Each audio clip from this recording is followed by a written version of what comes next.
October 24th, 1593, a soldier of the Spanish Empire identified in 20th century Count as Gil Perez, though his real identity remains unknown, was stationed at the Palacio del Gobernador in Manila, part of the Captaincy General of the Philippines, which is now the modern-day Philippines. The Captaincy General was in turmoil as the previous night, Governor Gomez Perez Dasmariñas had been assassinated. Gomez Perez Dasmariñas was a Spanish politician, diplomat, military officer and imperial official from Betanzos, Galicia, Spain. After holding several high government positions in Spain where his work was viewed favourably, he was appointed Governor and Captain General of the Philippines by King Philip II in 1589. Dasmariñas set sail for New Spain, present-day Mexico, on December 8, 1589, aboard the same ships as Luis de Velasco, the newly appointed Viceroy of New Spain. He continued his journey, departing from the seaport of Acapulco on March 1, 1590, and arrived in Manila in May, or according to his own account, on June 1st. In 1593, Dasmariñas organised an expedition from Manila to capture the fort at Ternate in the Moluccas, following two failed Spanish expeditions in 1582 and 1584. He had planned this expedition in secret for some time, only revealing his intentions once most preparations were complete. Intending to lead the expedition personally, he manned his ship La Capitana with skilled Chinese rowers. To win their goodwill, he did not allow them to be chained and even permitted them to carry certain weapons. About 40 Spaniards embarked on the ship, which was accompanied by a few frigates and smaller vessels carrying private individuals. The entire fleet consisted of 200 sails, with more than 900 Spaniards participating in the expedition. In October 1593, the governor set sail from Cavite to Pintados to join the fleet under Luis Perez, already stationed there, before proceeding to the Moluccas. On the second day of this initial leg of the journey, the fleet reached the island of Cacar, 24 leagues from Manila and just off the coast of Luzon. They faced difficulties rounding the headlands known as Punta de la Sufre due to strong headwinds. The governor ordered the ships to anchor there for the night, planning to attempt rounding the point the next day.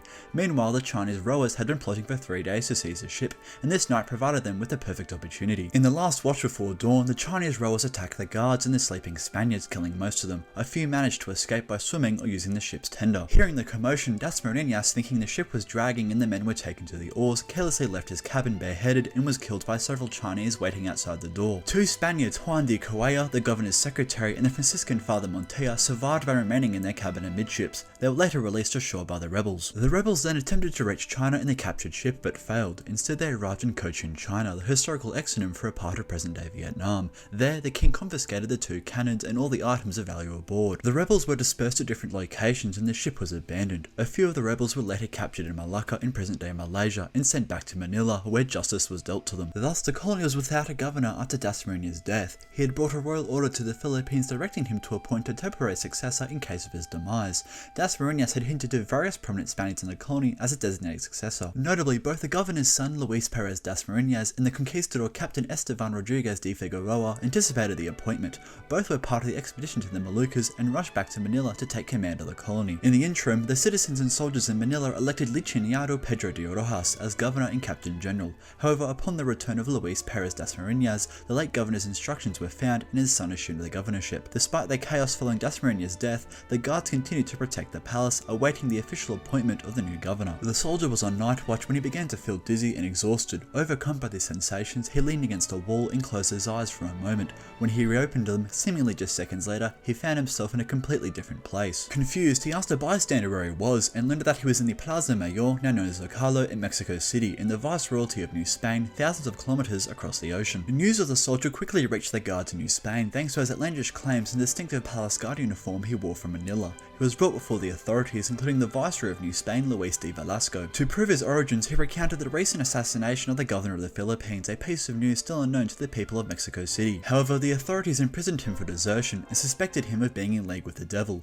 Months later, news of the governor's death was confirmed by passengers of a galleon from the Philippines that docked in Acapulco. As word spread, restitution seemed possible for the still imprisoned soldier. His story gained further credibility when one of the ship's passengers recognized him and confirmed having seen him in the Philippines the day after the governor's assassination, proving his account was true. With his story verified, the authorities acknowledged that the soldier had been unwittingly and unwillingly transported across the world. He was released from prison and sent back to Manila on the next available ship, never to be seen again. The legend of this teleporting soldier might be dismissed as folklore, but there are somewhat contemporary records of the story. One such account was written in 1609 by Antonio de Morga, a Spanish soldier, in his work Sucesos de las Islas Filipinas. This document details the Spanish conquest of the Philippines, and when recounting the spread of news about Dasmariñas' death, it contains an intriguing insertion. That year, ships did not leave the Philippines for New Spain. Meanwhile, in New Spain, since no ships came, they suspected that the islands were in trouble, and there were not wanting some who related the news of most of what had in fact happened. At the same time, they could not discover in Mexico City whence these rumours had come. This peculiar passage notes that news of the governor's death reached Mexico City very quickly, even though no ships had arrived to deliver it. Although De Morgan does not mention the teleportation story, many have interpreted this as evidence that the story recorded later that century had been circulating within 20 years of the alleged incident. This suggests it was not a tale fabricated much later, but one with contemporary resonance. Yet, the true events remain a mystery, and it is unclear whether the unnamed soldier ever existed or if his story contained any truth. Over the centuries, various paranormal explanations have been proposed for the soldier's account, including witchcraft, alien abduction, and teleportation. The truth may never be known, but it undoubtedly makes for a captivating tale of the man who was allegedly teleported from Manila to Mexico in the blink of an eye. This hasn't made Jack, and if you've ever been teleported from Manila to Mexico, please leave a comment down below.